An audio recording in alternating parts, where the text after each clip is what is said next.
Hello, my name is Henry. I am the software product manager for PreForm, and today I'm excited to talk to you about some new features in PreForm 3.48. First up, for product designers working with injection molding, emulating the mold textures of the final molded part on 3D printed prototypes is crucial for evaluating the fit and finish during visualization. Back in 3.41, we introduced the texture tool, but today we're taking it one step further with face selection mode.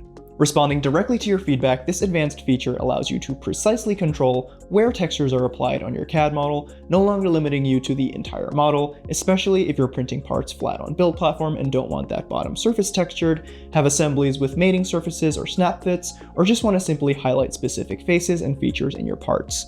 The next feature I want to talk to you about is reduced support print settings. This is a separate print setting that you'll find under your job setup that can decrease touch points by up to 30%. However, it is important to remember that these reduced support print settings are less suitable for heavy or complex models, as the increased peel forces could lead to print failures. We also made some improvements to the print settings editor for Form 4 and Form 4L printers. You'll now find an improved debris detection setting to prevent false triggers with more viscous resins, and a new preprint wipe speed setting that allows you to control the speed of the mixer during the preprint stage. For more details about these features, minor bug fixes, and additional print settings updates, check out the link in the description. Thanks for watching, see you next time.